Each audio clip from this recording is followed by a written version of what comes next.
Les he subido la diapositiva, no sé si la mayoría la ven, compañeros.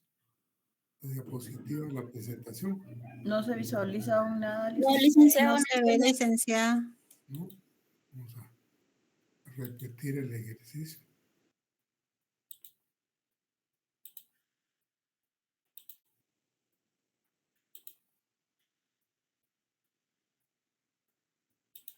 Ahora sí. Sí, licenciado, muchas gracias. Sí, licenciado. Gracias, compañeros. Bueno, vamos a ver. El día anterior nos habíamos quedado en esta otra diapositiva, donde hablábamos de las diferentes formas de sindicalización o sindicación, como también se ha denominado, ¿verdad? Y yo les planteaba lo peculiar, por ejemplo, de la sindicación obligatoria que se da a través de las cláusulas que ustedes tienen al lado derecho, el extremo derecho arriba, ¿verdad? Entonces, el tema es, comentábamos ese día que la ley guatemalteca expresamente está prohibida la cláusula de exclusión de ingreso, que no está, no dice, no la prohíbe, sino que dice que no es válida. Al no ser válida, pues no se permite, ¿verdad? Sin embargo, no dice nada de la exclusión de preferencia ni la exclusión por separación. Yo les comentaba que la exclusión por separación en Guatemala no es posible, pues porque el patrono no podía asumir el compromiso de separar a un trabajador, digamos, si la ley ordinaria establece otra cosa. O sea, en la ley ordinaria nuestra existen ciertas causales por las que puede despedir con justa causa al patrono. Y entre esas no se incluye esa, entonces no se puede poner, ¿verdad? De hecho, aunque no diga nada respecto a esa, pero no operaría, porque en algunos casos podría ser que le reinstalaran a los trabajadores o tuviera que pagar indemnizaciones, dependiendo cómo se dé la situación, ¿verdad? Les hablaba luego de las otras, la vertical, la horizontal y la sindicación o sindicalización única. Les puse en evidencia ahí de que con un párrafo que se eliminó en el artículo 211, eso fue en 1983, cuando había un gobierno de facto. Digamos, se emitió un decreto ley que es el 5583, pues veía dos cosas, y una era esa, precisamente eliminar ese párrafo. En aquel momento se refirió, se hizo alusión de que se hacía esa modificación por recomendaciones de la OIT, digamos, porque eso limitaba la sindicalización. Sin embargo, imaginen ustedes si Guatemala no había tenido anteriormente ningún problema de esos, menos los iba a tener en un momento con gobierno de facto. Pero el hecho es de que se dio, y bueno, luego vino la nueva constitución y permitió la sindicalización de los trabajadores del Estado. Se vino posteriormente digamos, política de desacreditar los sindicatos de entidades privadas y buscar la forma de diezmarlos. En la actualidad no sé qué tantos sindicatos hay, sin embargo es un sector demasiado débil, ¿verdad? Quien ha tenido más protagonismo en la actualidad son los sindicatos estatales. Antes era la inversa, no habían sindicatos estatales, entonces los sindicatos del sector privado eran los que tenían esa etapa de bastante protagonismo, fueron los sindicatos eh, del sector privado, ¿verdad? Para que vean ustedes una cosa, cómo cambian las cosas. Entonces, el tema es de que de una sindicalización única, o sea, una orientación en ese sentido, prácticamente Guatemala cambió a la posibilidad de que exista una pluralidad de sindicatos. Y tanto yo como ustedes habrán oído de que en el Ministerio de Salud, igual en el Ministerio de Educación, existen una cantidad enorme de sindicatos, pasa de 100. Algunos hablan como de 150.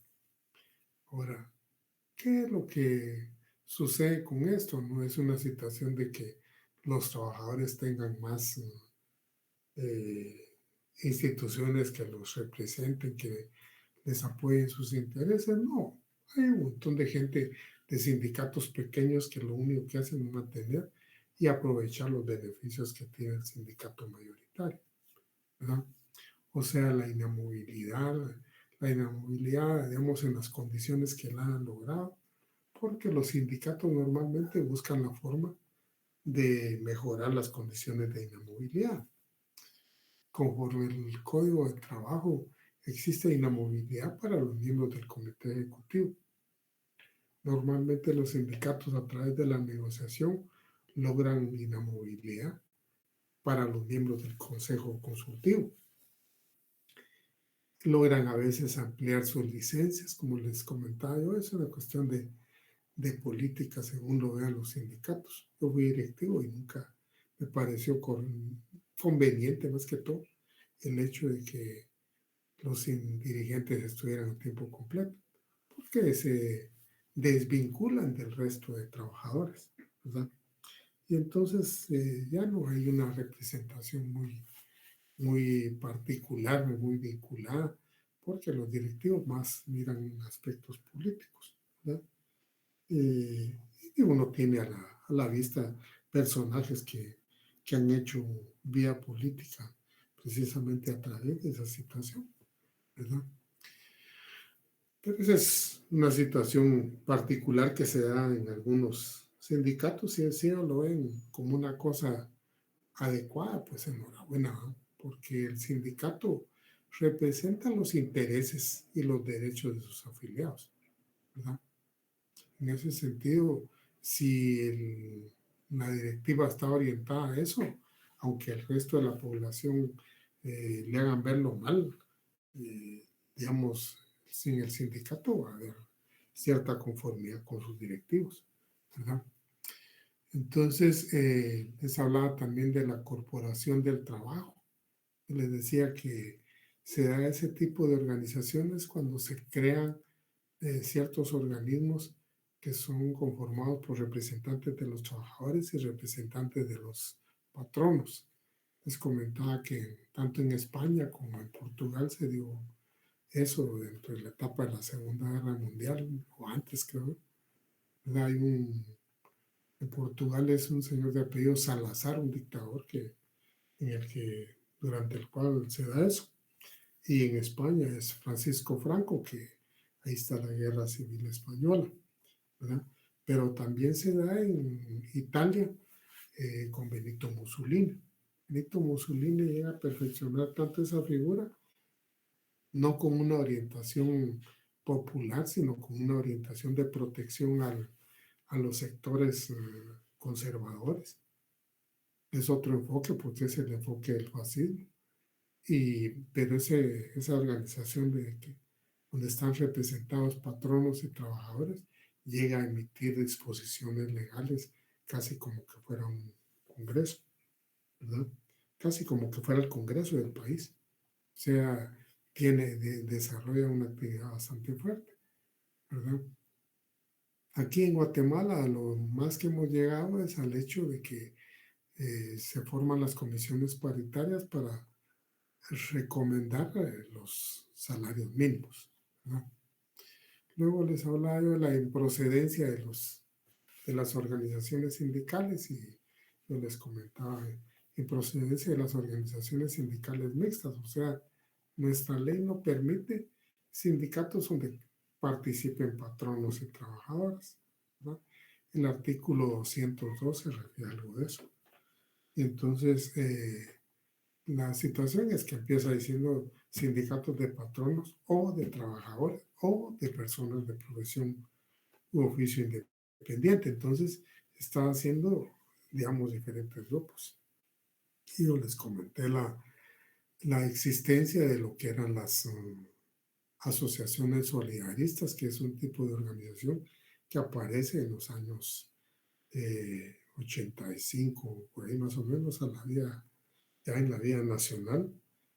No es que en ese momento hayan aparecido, venían desde antes, pero en ese momento hacen su aparición porque pretenden que se les reconozca como sindicalismo también.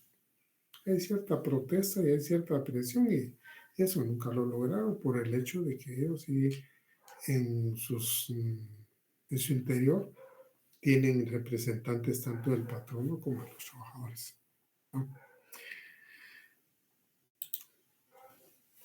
Luego vamos a hablar de la clasificación de los sindicatos. Y aquí hay una primera, digamos, clasificación. No podemos decir que sea una clasificación doctrinaria, pero tal vez sí podemos decir que es una clasificación un tanto ideológica digamos, un poco subjetiva, porque, digamos, la refieren la mayoría de autores de derecho de trabajo. Y el tema es de que no es un nombre, una clasificación inventada por los teóricos del derecho de trabajo, sino existe en el ámbito sindical. O sea, es una forma de calificarse un sindicato como otro, ¿verdad? Y entonces, cuando en el ámbito sindical de un país, por ejemplo, de una región, de la mayoría de sindicatos coinciden a veces para hacer cierta presión de algo o para nombrar representantes, qué sé yo. O sea, los sindicatos no están aislados, sino que se relacionan unos con otros.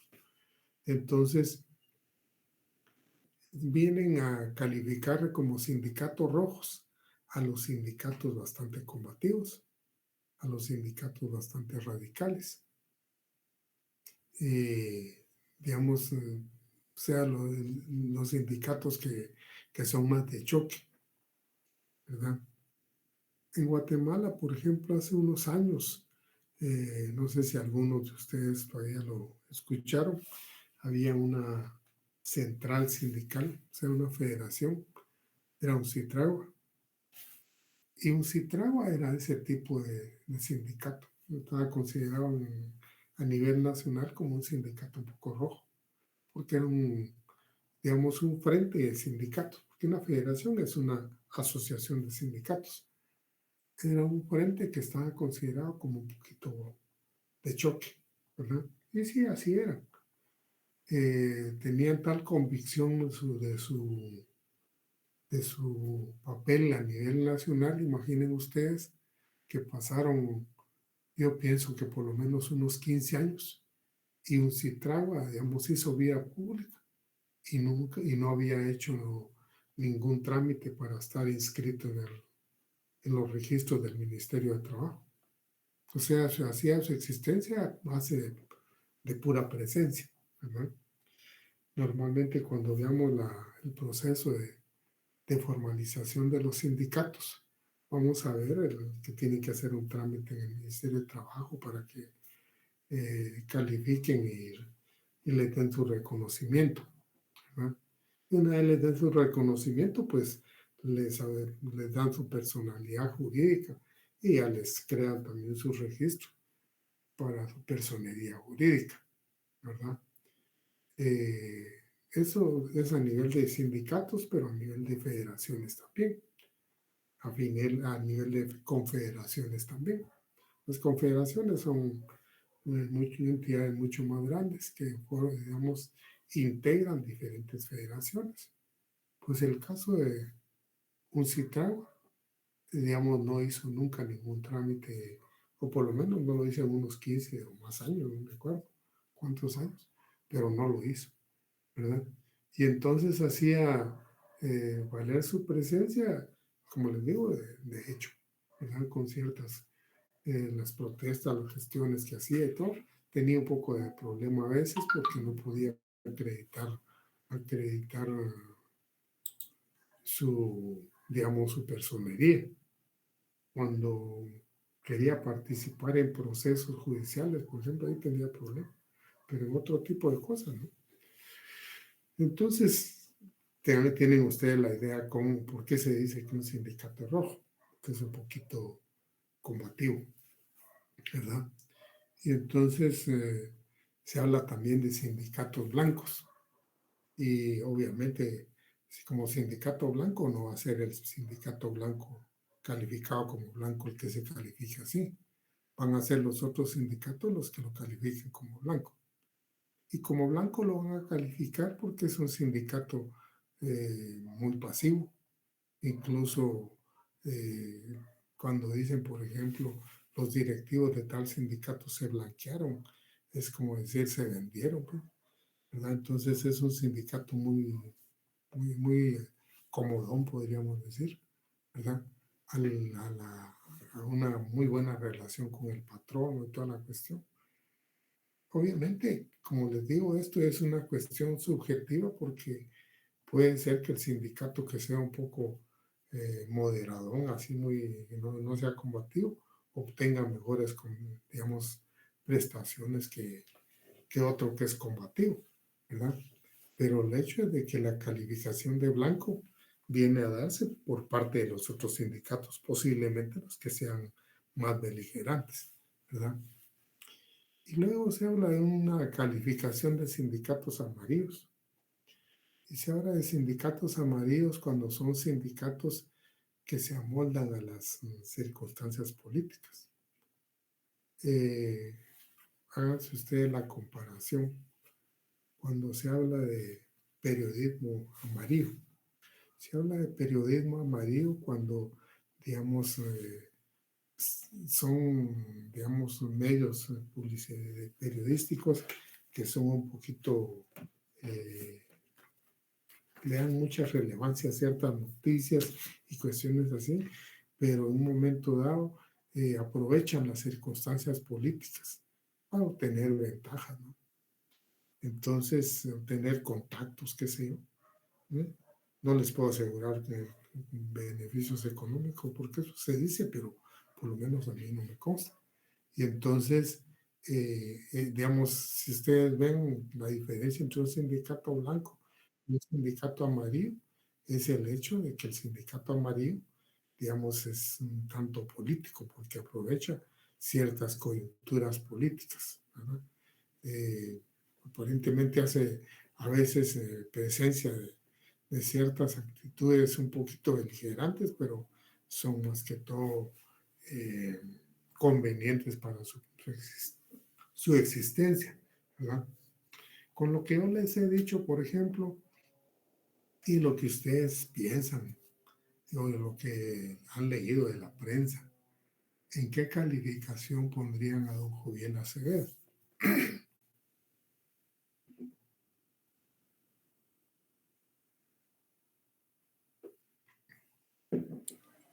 Licenciado, Sí, yo lo compañero. pondría en un sindicato blanco porque así está visto generalmente.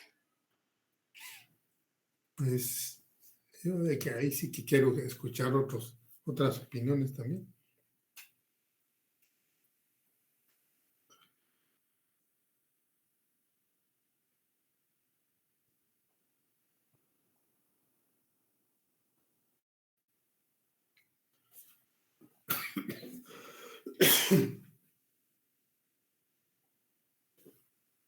Veo que ninguno opina, pues sigamos entonces, porque yo no les voy a dar una opinión personal, sino que yo trataba de hacer un sondeo para exteriorizar mi pensamiento, pero creo que la mayoría se quedan solo a escuchar. Sigamos.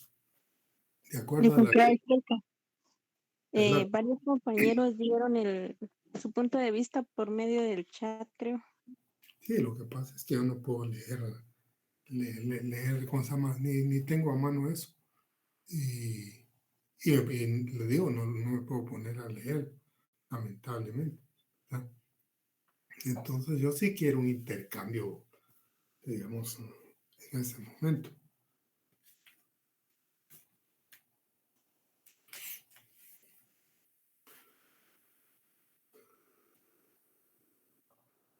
Bueno,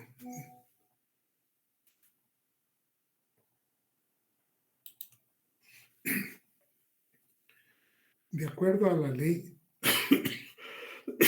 tenemos dos clasificaciones, podríamos decir tres. La primera que hace referencia a clasificar a los sindicatos de patronos de trabajadores o de personas de profesión o oficio independiente. Y la segunda, de acuerdo al lugar donde tiene su asiento el sindicato. Y en ese caso estamos hablando de sindicatos urbanos y sindicatos campesinos, ¿verdad? De acuerdo, digamos, también a la ley de quién integra los sindicatos. Se habla de sindicatos de empresa. Y yo en su oportunidad les comentaba que aparte de los sindicatos de empresa, algunos muy similares son los sindicatos de centro de producción determinado. O sea, imaginen ustedes, por ejemplo, la Pepsi-Cola es una sola empresa. Sin embargo, puede haber un sindicato solo del centro de producción que esté en la ciudad de Guatemala. Otro sindicato que esté en el centro de producción que esté en Mazatenango, por ejemplo. No sé si ahí está, pero imaginemos que ahí haya otro, ¿verdad? Otro que esté en el norte, de repente otro que esté en el Petén. Entonces, son sindicatos similares a los sindicatos de empresa, solo que no están abarcando a todos los trabajadores de la empresa, sino a un sector, que es un centro de producción determinado, ¿verdad? Entonces, podemos decir sindicatos de empresa o sindicatos de centro de producción determinado. También hay sindicatos, dependiendo quién los integre, sindicatos gremiales, ¿verdad? Y entonces, esos sindicatos gremiales van a ser atendiendo que los trabajadores se integran en la organización, partiendo de la profesión o el oficio que desempeñan, ¿verdad? Un sindicato de panaderos, por ejemplo. En Guatemala hubo un sindicato de, digamos, de panaderos y de los trabajadores de pastelería en la antigüedad, y fue uno de los sindicatos más fuertes. En aquel momento ese era un sindicato eminentemente gremial, porque habían varias panaderías en Guatemala y entonces los trabajadores y afiliados al sindicato pertenecían a diferentes panaderías. Sin embargo, había muy buena comunicación entre ellos, a pesar de que es un oficio bastante sacrificado, que trabajan de noche mucho, ¿no? Pero también es así que si ustedes buscan en los salarios mínimos, el salario mínimo de estas actividades no es por tiempo, sino es por, digamos, cantidad de libras que hayan producido, porque ellos de esa forma veían más beneficiado su remuneración. O sea, una remuneración casi como quien dice por trato, ¿verdad? Sin embargo, hay otros sindicatos en la actualidad que siendo gremiales, digamos, son de una institución o una empresa. Gracias al caso del IX, donde hay un sindicato de de enfermeros, creo, del IX. Hay un sindicato de médicos, ¿verdad? Y entonces es el gremio de médicos, por ejemplo, ¿verdad? Y por último está la clasificación del sindicato de industria. Yo les comentaba a ustedes de que se da cuando un grupo de trabajadores de diferentes empresas forman un sindicato, pero lo peculiar es de que las diferentes empresas están, digamos, dentro del mismo proceso productivo y ese es lo común que tienen los trabajadores, ¿verdad? Luego yo les hablé el otro día de los principios que regían el sindicato, ¿verdad? Hablamos de los fines que desarrollaba el sindicato también. Y cuando hablamos de los fines, pues me acuerdo que era el artículo 107, ¿verdad? Los principios los establecimos de acuerdo al artículo 106.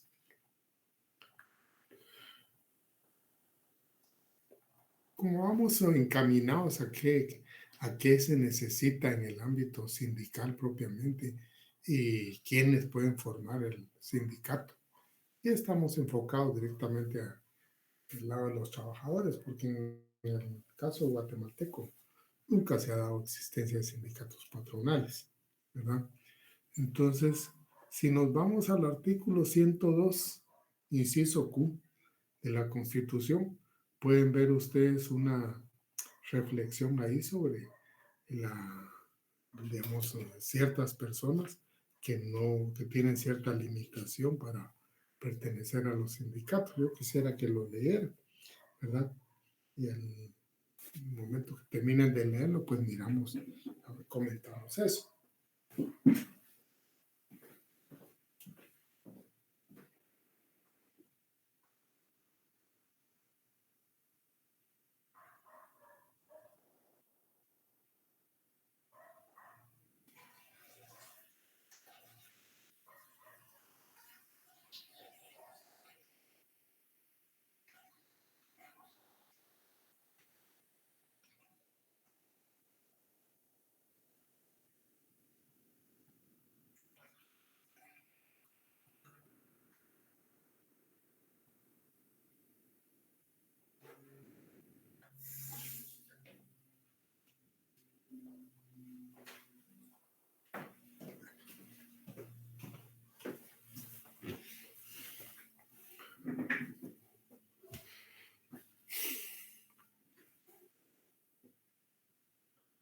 ¿Alguien nos puede contar ahí a qué limitación se hace referencia ese 102, inciso Q, compañeros?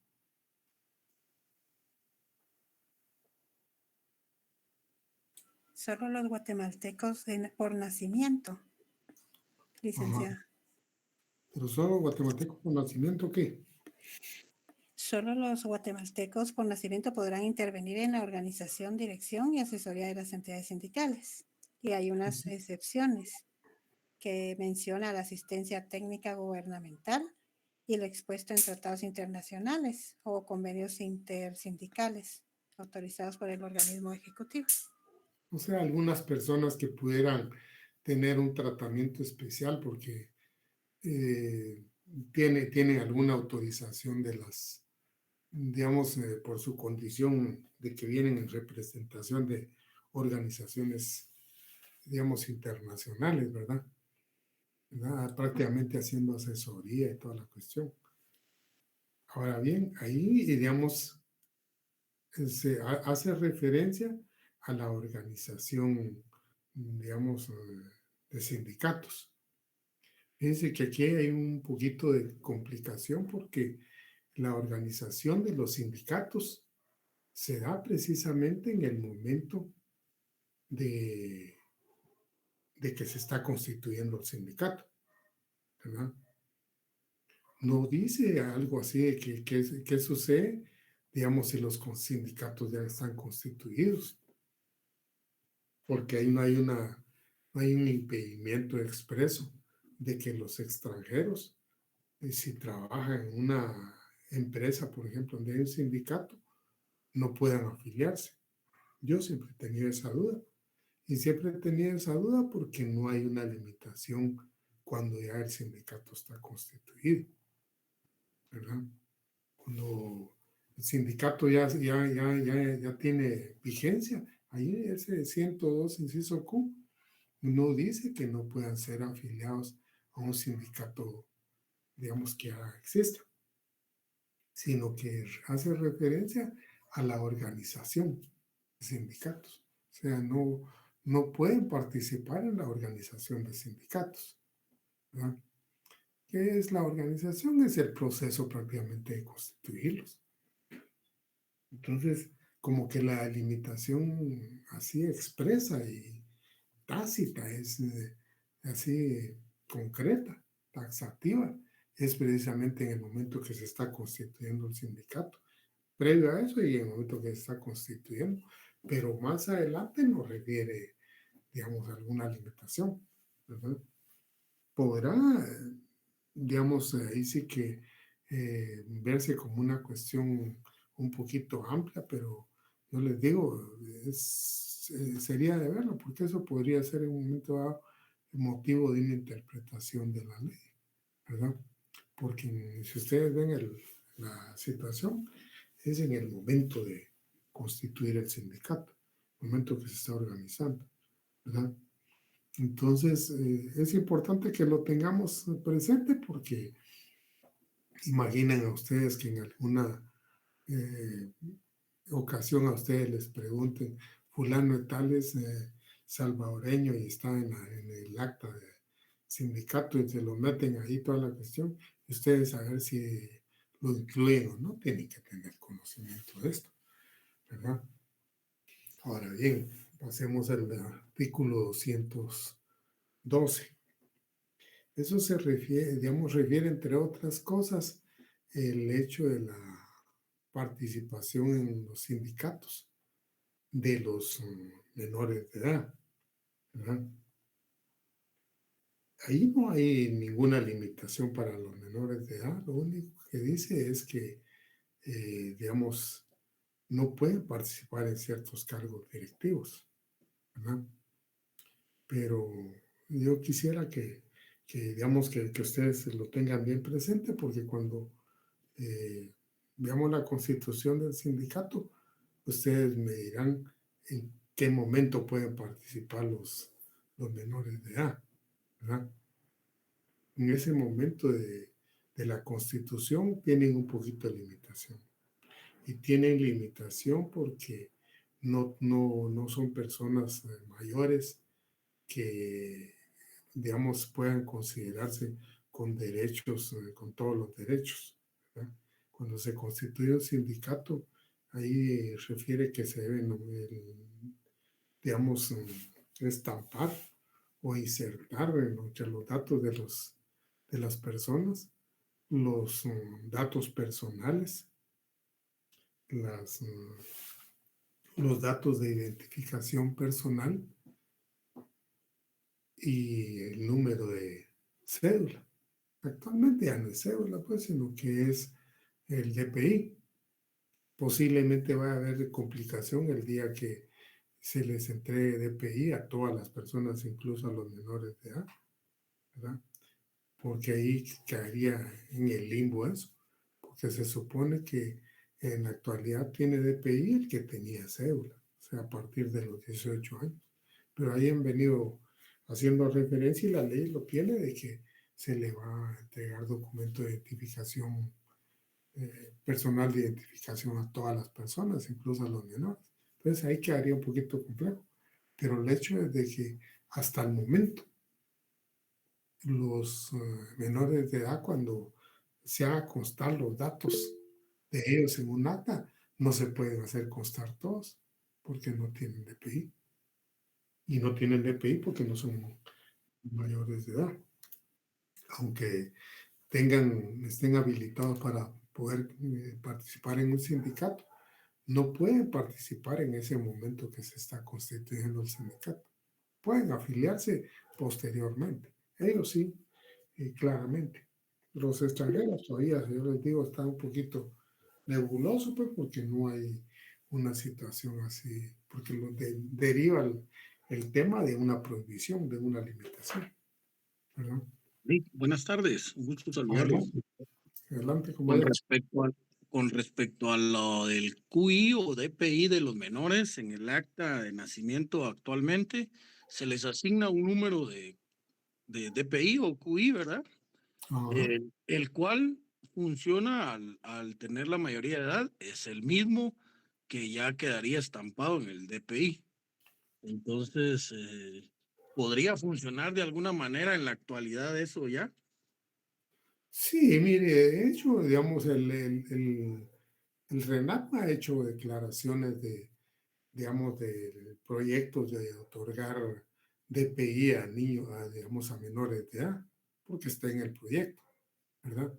Ahora bien, la diferencia entre QI y DPI se las voy a comentar.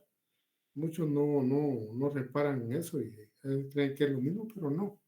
Y le digo, hasta notarios tiene uno dificultad porque ponen DPI y QI. Son dos cosas distintas. El QI es el mismo número, pero sin espacios. O sea, ustedes insertan en el sistema el número de DPI sin haberle dejado los espacios que tiene, ¿verdad? Entonces es un solo número. Y entonces ese es el código único de identificación de esa persona, ¿verdad? Es el código dentro del sistema, digamos, sistema de computación de RENAP, ¿verdad?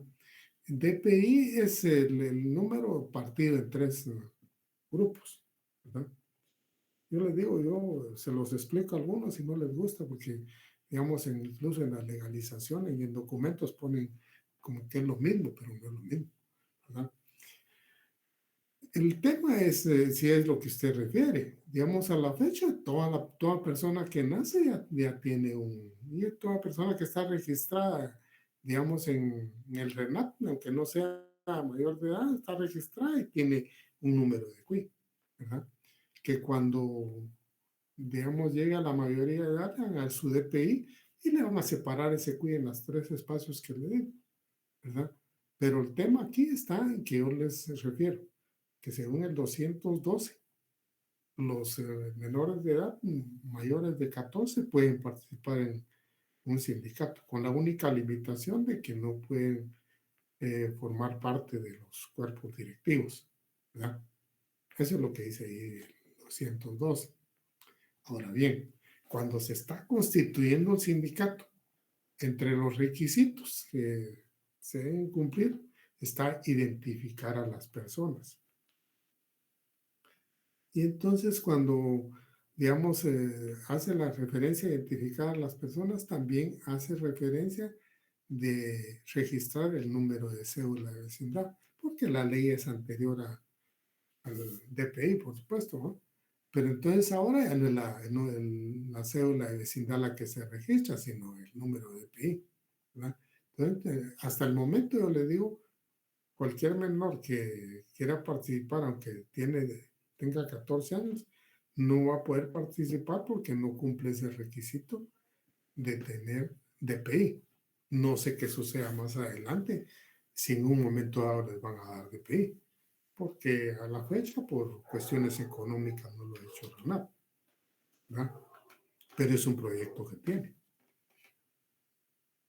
Así está la cosa. Gracias, Vaya, compañeros. Por ahí tenemos, por ejemplo, aparte, digamos, la cantidad de trabajadores que son necesarios para constituir un sindicato. Eso ya lo vimos cuando vimos las instituciones y ustedes vieron eh, la cantidad en el caso del patrono y en el caso de trabajadores, ¿verdad? ¿Para qué documentos se necesitan para la constitución de un sindicato? Se necesitan principalmente dos documentos, dos instrumentos, podemos decir. Uno de ellos, el acta, en el cual se hace la relatoría de la constitución del sindicato. Yo les voy a dar una idea más general del acta para que ustedes, los que no conozcan un acta, pues tengan una idea. Pero que creo que a estas alturas la mayoría han tenido un acta en sus manos, ¿verdad? La mayoría han formado parte de algún grupo donde como se dice, se levantan actas, ¿no? Y saben más o menos qué tienen. Pues está el acta, digamos que es el documento por el cual se hace constar la reunión y el interés de constituir un sindicato y todo el proceso para darle fin a ese deseo, ¿verdad? Y por otro lado, hay otro documento. El otro documento son los estatutos del sindicato, ¿verdad? Los estatutos del sindicato es la ley del sindicato. Es la ley del sindicato a la que se van a someter todos los afiliados, ¿verdad? Es su propia ley de afiliados al sindicato. Háganse ustedes la idea de que no se podría hablar de que se creen los estatutos en el momento en que se está constituyendo el sindicato, porque empezarían y nunca terminaría, ¿verdad? Unos estatutos, por cortos que sean, serán unos 35 o 40 artículos, ¿verdad? Alguien que tiene su micrófono abierto por ahí. Esther Noemí Rojas, por favor, ¿podrías apagar tu micrófono? Gracias. Pues les decía yo que esos dos instrumentos prácticamente hay que constituir.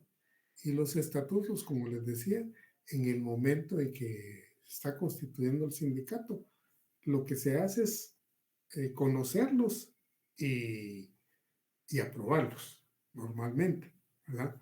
Porque alguien digamos, ha buscado la forma de elaborarse el proyecto de una vez con anterioridad. Obviamente ese proyecto no es una cosa que se lo haya sacado de la manga, sino que ha buscado otro sindicato. De hecho, quien está en eso, pues se ha tenido la cercanía de otros directivos de otros sindicatos y entonces lo han asesorado cómo hacerlos. Incluso de repente le han prestado, le han proporcionado algunos estatutos de diferentes sindicatos para que se adecue a lo que va a ser el sindicato que se va a constituir, ¿verdad? Entonces, en el momento de que se realiza la sesión de constitución del sindicato, prácticamente los estatutos ya existen, ¿verdad? Lo que va a hacer el grupo que está reunido es conocerlos y aprobar, digamos, lo que refieren los estatutos, ¿verdad? Hasta ahí podemos decir, van a ser dos documentos o instrumentos que necesitan, digamos, tener concluidos, uno concluido y el otro aprobado, ¿verdad? En el momento en que termina la sesión de constitución del sindicato. Asamblea se llama esa sesión, ¿verdad? Para ese momento. Luego, posteriormente, ya no se habla de dos documentos, sino de tres, porque los que lleven la atribución de seguir el proceso en el Ministerio de Trabajo tienen que redactar un memorial. Y es un memorial donde van a solicitar el reconocimiento del sindicato, ¿verdad? Ese memorial, pues, tiene que tener ciertas formalidades y todo. Y entonces les digo, en principio, a quién va dirigido, quiénes presentan el memorial y qué es lo que pretenden y toda la cuestión. Y van a ver ustedes y para qué están autorizados ellos y toda la cosa, ¿verdad? Entonces, con eso tienen ustedes una idea de lo que, digamos, se da en la constitución de un sindicato. Ahora, miremos en el caso de los estatutos, ¿verdad? Los estatutos, aquí les he apuntado yo, digamos, una serie de puntos referentes a los sindicatos. Como les digo, los estatutos El sindicato se considera la ley interna del sindicato, ¿verdad? Es lo que aprueban los afiliados al sindicato, los socios que constituyen el sindicato, socios fundadores del sindicato, ¿verdad? Y esa va a ser una ley interna del sindicato, ¿verdad? Empieza, y eso está en el artículo 221, ¿verdad? Van a tener que leerlo, pero ahorita yo les voy a comentar más que todo, ¿verdad? Porque si yo me pongo a preguntarles, yo creo que no avanzamos. Y ahí sí que, lamentablemente, digamos, ese es el problema de la virtualidad, ¿verdad? De que no se da una participación muy directa al estudiante. Y aunque uno lo quiera, a veces nadie o muy pocos se meten a hablar y entonces, digamos, prefiere uno preparar la sesión de manera que casi solo uno habla, ¿verdad? Entonces, una de las características uno de los primeros requisitos va a ser el nombre del sindicato y qué características tiene, ¿verdad? Va a ser el sindicato de los trabajadores del aserradero La Tabla, por ejemplo, ¿verdad? El aserradero La Tabla, Sociedad Anónima, así se llama el aserradero. Y entonces el sindicato es el sindicato de trabajadores de aserradero La Tabla, ¿verdad? Ahí está otro puntito que dice cuáles son los objetivos de ese sindicato y los fines, ¿verdad?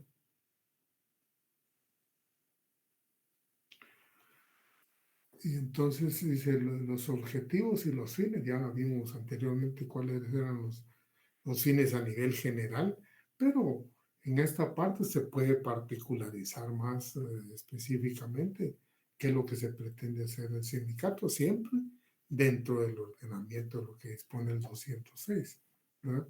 Y se pueden plantear algunas cosas concretas, pero siempre dentro de lo que refiere ahí, que sean los intereses y los derechos de los trabajadores. Domicilio o vecindad.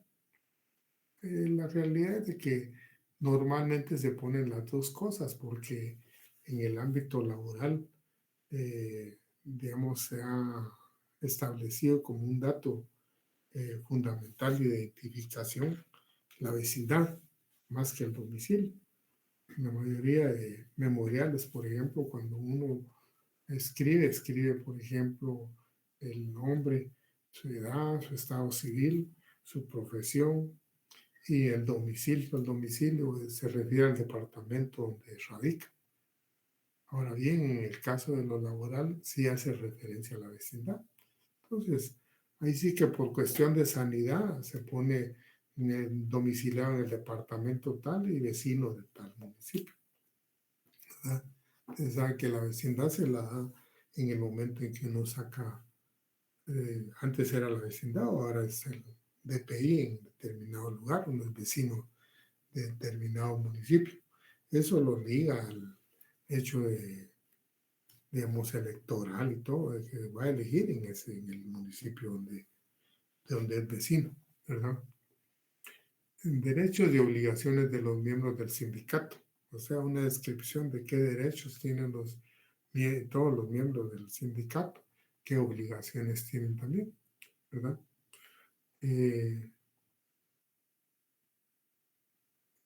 La época y la forma de nombrar el comité ejecutivo y el consejo consultivo. O sea, hace referencia a ese, digamos, el comité ejecutivo y el consejo consultivo. Cuando hablamos de la época y forma, nos estamos refiriendo que los estatutos son los que van a determinar cómo va a ser el comité ejecutivo, ¿verdad? Cuando veamos esa parte, vamos a ver que el comité ejecutivo puede ser de 3 a 9 miembros. El consejo consultivo no dice en ninguna parte. Normalmente en Guatemala se utilizan 3 miembros del consejo consultivo, pero hay sindicatos que tienen más, ¿verdad? Porque la ley no establece cuántos, ¿verdad? Y también al establecer muchos, algunos grupos sindicales, digamos, en los últimos años han abusado de que ahí no está determinado el número y entonces ponen un consejo consultivo bastante grande para que haya un montón de gente que tenga inamovilidad, ¿verdad? Es una forma de proteger a sus mismos afiliados, pero desvirtúan totalmente la figura, ¿verdad? Y eso si lo tienen en los estatutos y el ministerio se los dejó pasar, pues ellos pueden tener 20, 25 en el consejo consultivo. Y lo que hacen es que esos tienen ciertas, digamos, beneficios, ciertas, ¿qué les dijera yo? Más que beneficios, como cierta seguridad, más estabilidad, ¿verdad? No es algo muy ortodoxo, ¿verdad? Pero como la ley no establece el número, pues así lo han venido haciendo. También va a establecer en los estatutos cuáles se consideran faltas de los afiliados, ¿verdad? Para con la organización propiamente, ¿verdad? Y qué sanciones se deben imponer. O sea, digamos, los estatutos son los que van a tener la ley propia del sindicato, la que va a tener todo eso, ¿verdad? Las cuotas de afiliación. Normalmente los sindicatos fijan ciertas cuotas que las pagan los afiliados, porque es como se mantienen los sindicatos, ¿verdad? Entonces, esas cuotas normalmente se las descuentan el patrono y le hace entrega al sindicato de las cuotas que descuenta del salario, ¿verdad?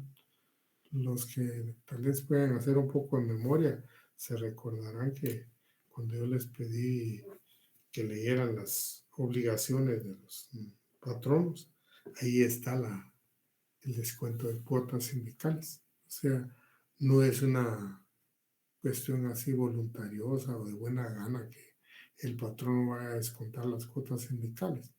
No, eso es por ley. O sea, que es una obligación del patrono descontar las cuotas del salario, ¿verdad? Una vez los afiliados lo acepten, por supuesto.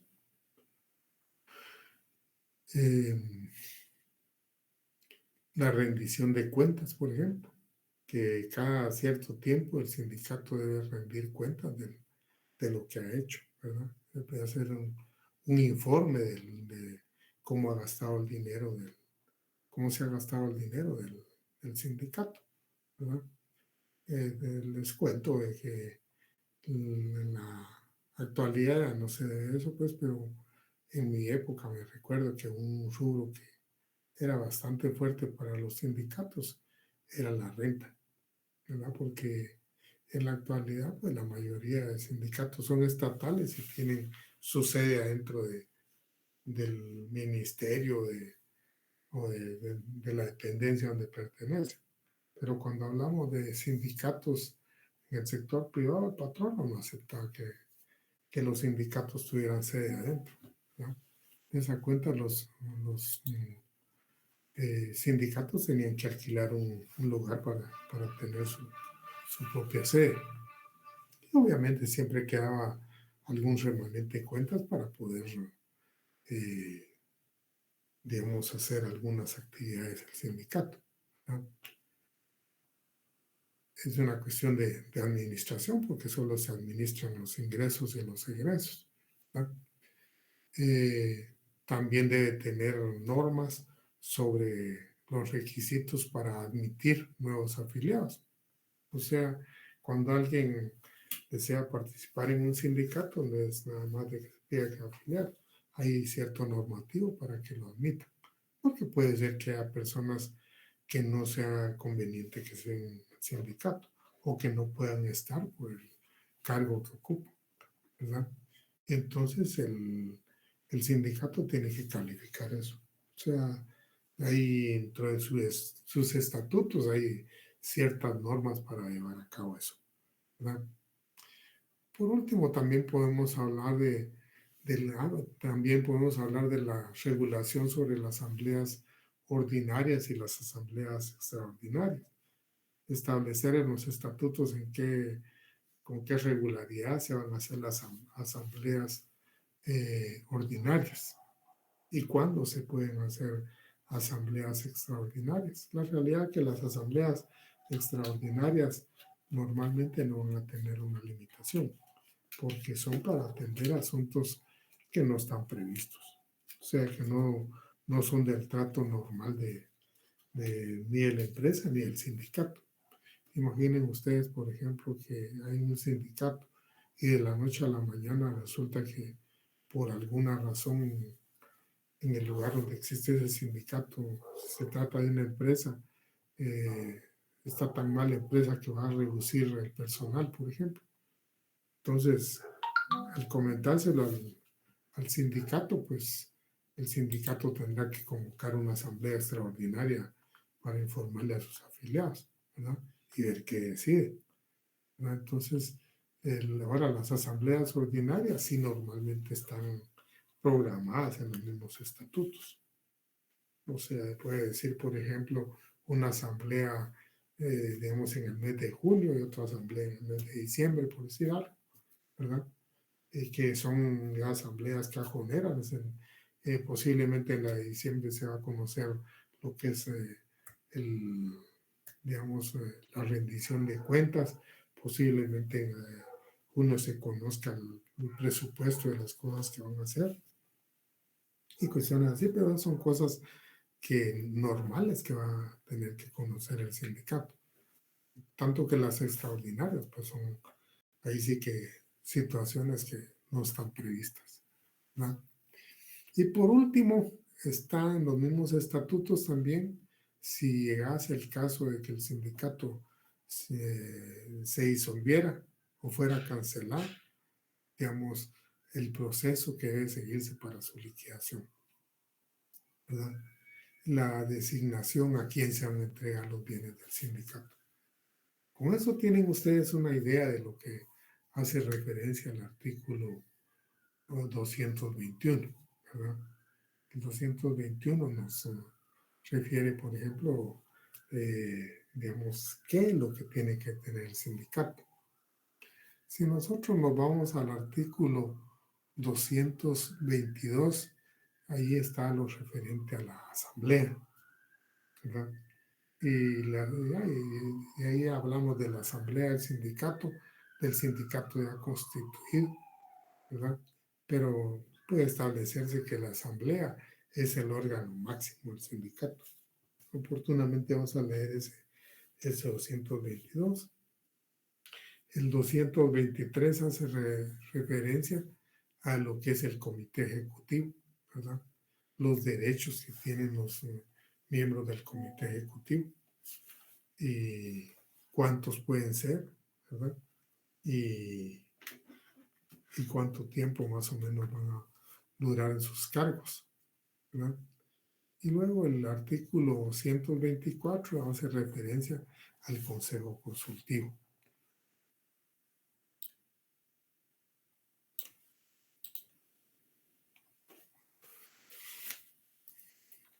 En cuanto al acta digamos, el acta de constitución del sindicato, es el documento propiamente donde se hace constar la reunión de los trabajadores que decidieron formar el sindicato y, digamos, dejar constancia ¿cómo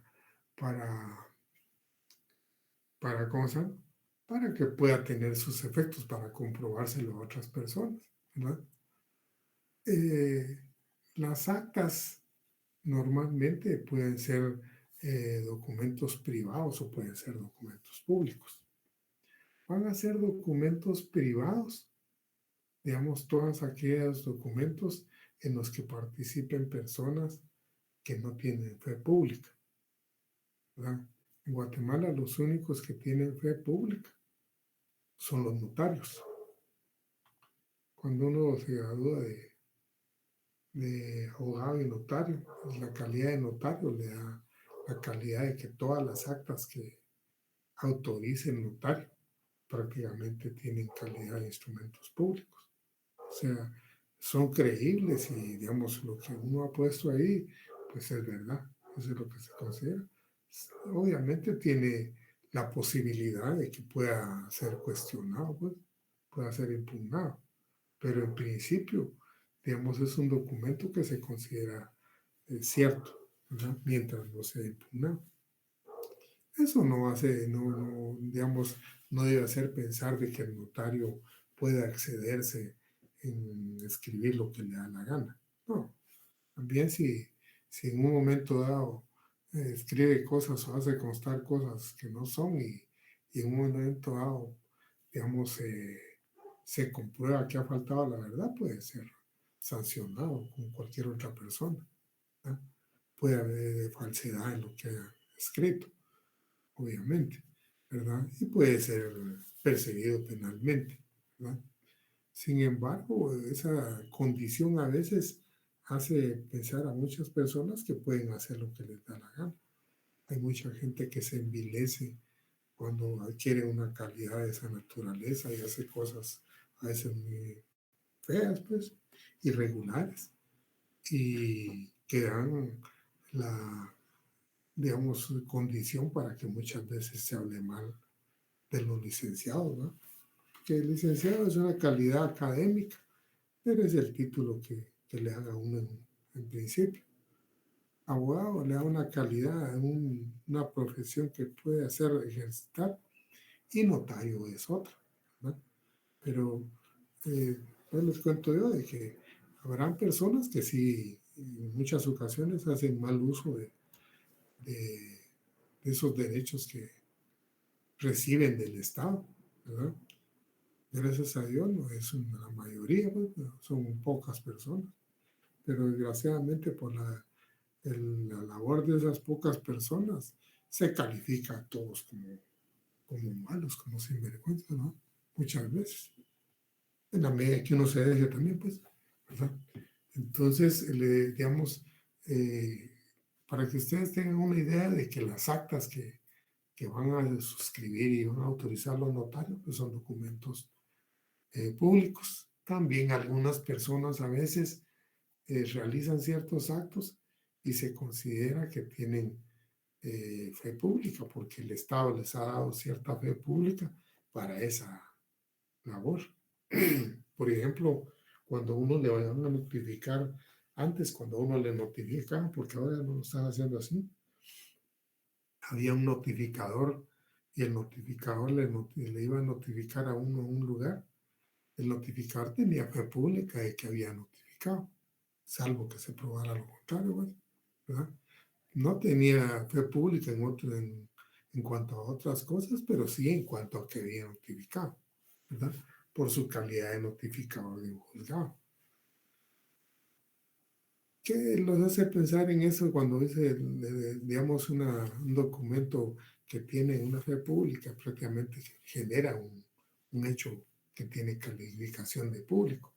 Ahora, digamos, se va a entrar dentro de lo privado todo lo que hacemos las personas que no tenemos esas calidades, ¿verdad?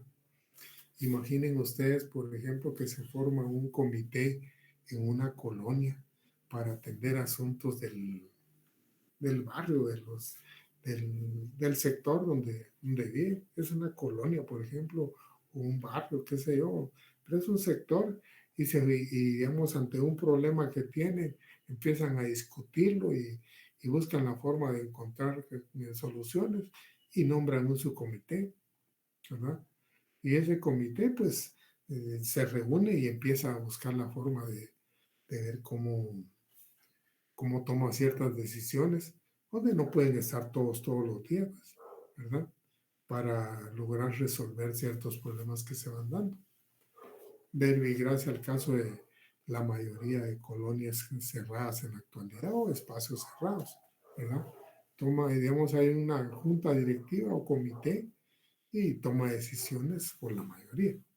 Pero, digamos, esas actas en las que ellos toman ciertas decisiones, claro que tienen la aceptación y la aprobación de los que los nombraron como sus representantes, pero ellos no tienen fe pública, ¿verdad? Entonces hagámonos la idea de que cuando se va a suscribir un acta de la constitución de un sindicato, es un documento privado. En el camino vamos a ver cómo se le da cierta consistencia a ese documento, ¿verdad? Eso lo vamos a ver en su momento.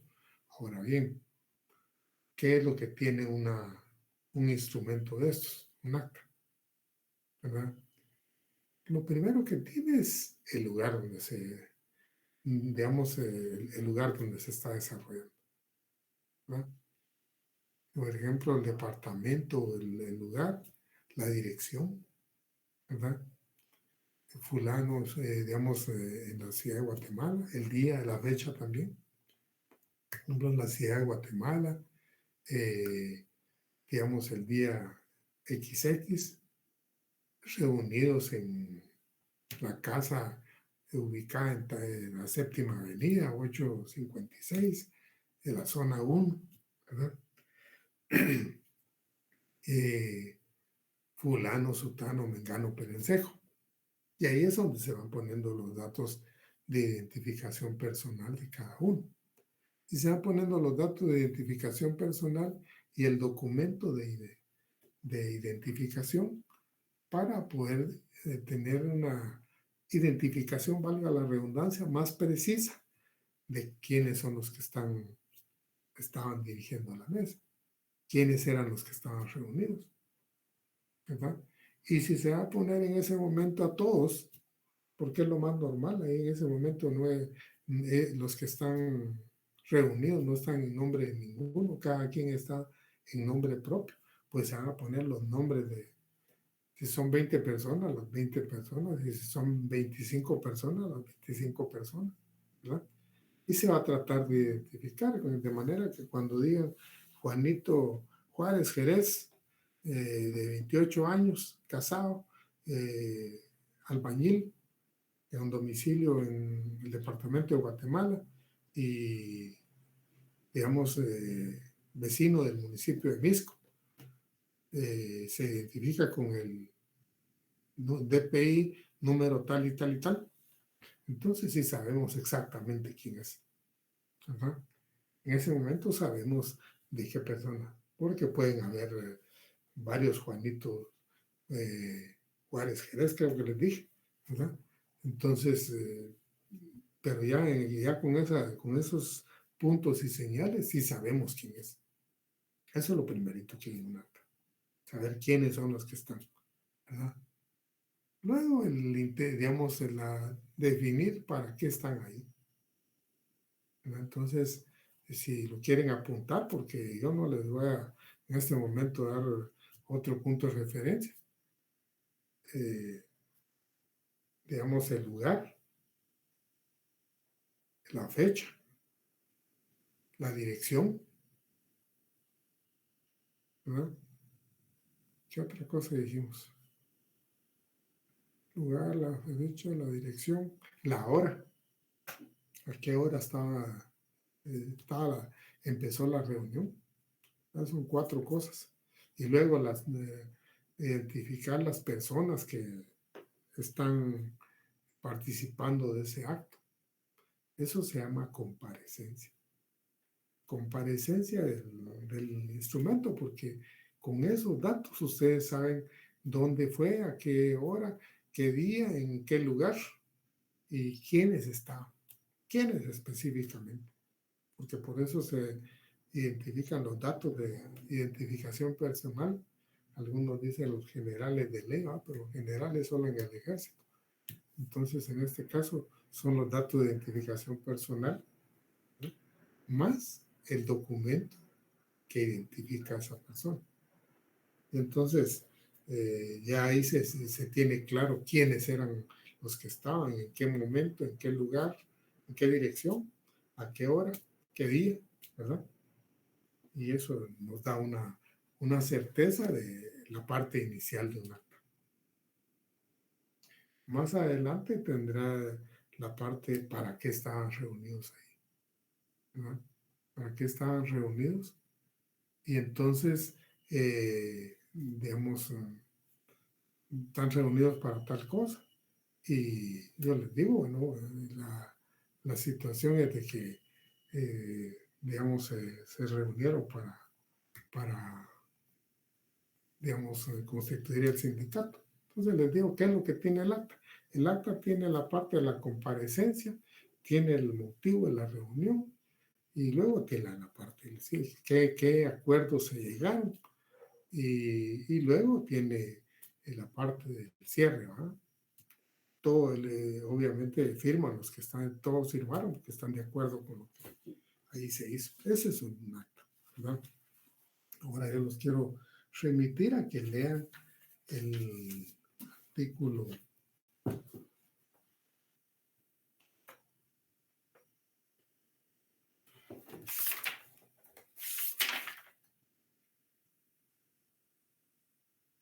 220. El 220 refiere ciertas cosas. Dice, ahí empieza diciendo el acta, digamos, constitutiva de un sindicato, algo así, debe contener tales y tales cosas. Cuando uno lee esa parte, no se debe equivocar de que solo eso es lo importante que tiene. No, debe tomarlo como que eso que está en el 220 no debe faltar, ¿verdad? No debe faltar en el acta. Esas cosas que están en el 220 no pueden faltar, porque ahí no está lo que yo le estoy refiriendo, lo que antes les referí como es una comparecencia en acta, ¿verdad? No está describiendo el acta en sí, sino que él está diciendo qué cosas dentro del acta no deben haberse olvidado, ¿verdad? Nos vamos a quedar el día de hoy ahí, compañeros. Si hubiera alguna pregunta, pues estoy para escucharlos.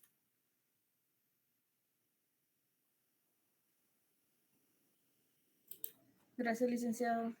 Vale, compañera. Todo bien, licenciado, gracias. Vale, compañera. Licenciado, disculpe, el acta la realizan los miembros del comité, ¿verdad? Miren, la realizan los que están reunidos en ese momento, ¿verdad? Que por lo menos tienen que ser 20, ¿verdad? Ahora bien, obviamente en ese momento que se reunieron no tenían nada. O sea, eran 20 trabajadores de una fábrica, ¿verdad? Y de determinado 20 trabajadores. Pero ahí en ese momento ninguno tiene calidad de nada. ¿Me entiende? Porque todos están interesados en crear el sindicato. Cuando termine la reunión, algunos van a tener calidad de comité ejecutivo, miembros del comité ejecutivo, y otros van a tener calidad de miembros del consejo consultivo, ¿verdad? Pero eso es cuando termine, porque se va a desarrollar la constitución del sindicato, y para eso yo ahorita les estoy diciendo que lean el artículo 220, pero ahí sí que lean el 221, el 22. El 22 tal vez no es muy importante en este momento porque se refiere, tiene muchas cosas ya cuando el sindicato está constituido, no quiero confundirlo. Pero miremos el 220, el 221, quiero que lo lean para que conozcan cómo es que se da el proceso, ¿verdad? La parte, siquiera unos 3 incisos del 223. El 224 es pequeñísimo, ¿verdad? Entonces, para que ustedes tengan una idea de lo que yo les estoy diciendo. En el momento, como usted dice, la hacen los miembros del comité ejecutivo, pero cuando entraron a esa reunión, ninguno era miembro del comité ejecutivo. Todos eran sencillamente trabajadores del aserradero La Tabla. Cuando terminó el acto, ya algunos tenían tal calidad, ¿verdad? Y eso es lo que ustedes tienen que asimilar, ¿no? Entonces, quiero que en este momento lean eso y para la próxima clase. Quiero comentarles algo, compañeros, antes de que terminemos. el examen, usted, digamos, de usted va a hacer un examen a regresar esto. Mm, el examen, digamos, el primer parcial va a ser un examen que lo van a realizar en Moodle. Entonces quisiera que intenten todos entrar a Moodle para ver si no van a tener problemas ese día, no que lo vayan a ver ese día, sino que lo empiecen a realizar desde ya, ¿verdad?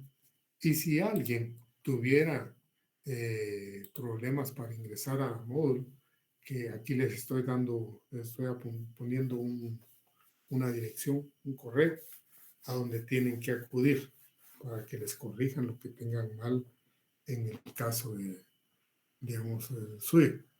Y les digo eso porque los que tengan mal seguramente o pusieron mal el número de correo o algún dato, alguna situación que les dificulte entrar, ¿verdad?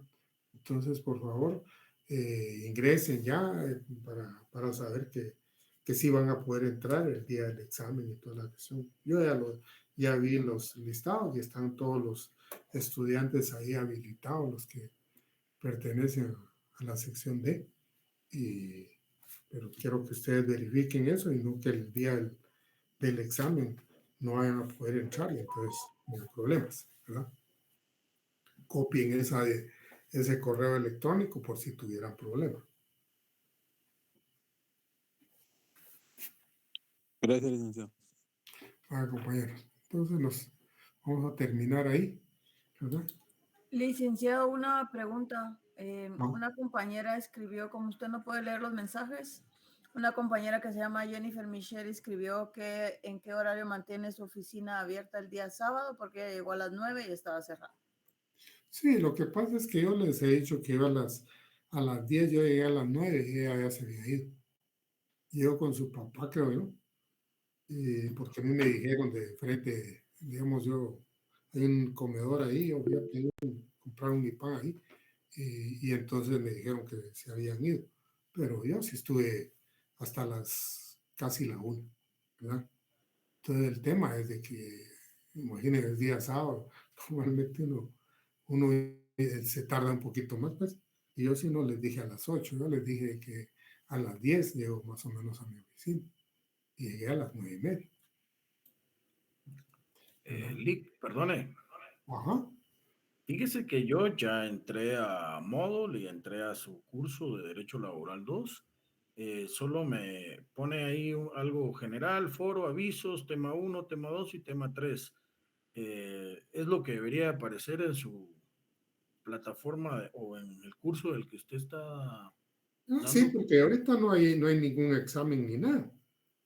O Bueno, sea, sí, lo que pasa es de que en algunos otros momentos pues se presentaba el caso que uno no podía matricularse a los cursos. Entonces, por eso le comentaba, si es así, es señal que sí pudimos entrar no, sin sí, necesidad de yo creo matricularnos. eso que usted me dice, creo, porque prácticamente el módulo ahorita está vacío totalmente, ¿verdad? Entonces se va llenando en la medida en que uno va haciendo los exámenes. Entonces el tema es de que si puede entrar, digamos, al curso suyo, es que sí va a poder entrar, Muy ¿verdad? bien, licenciado, gracias. Solo se lo Vaya, quería saber. compañero. Gracias.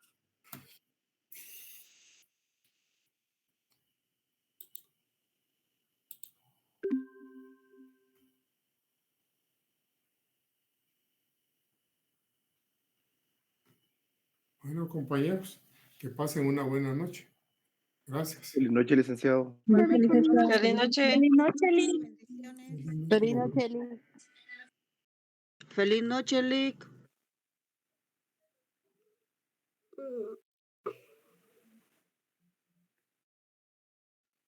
Gracias, Lick. Buenas noches.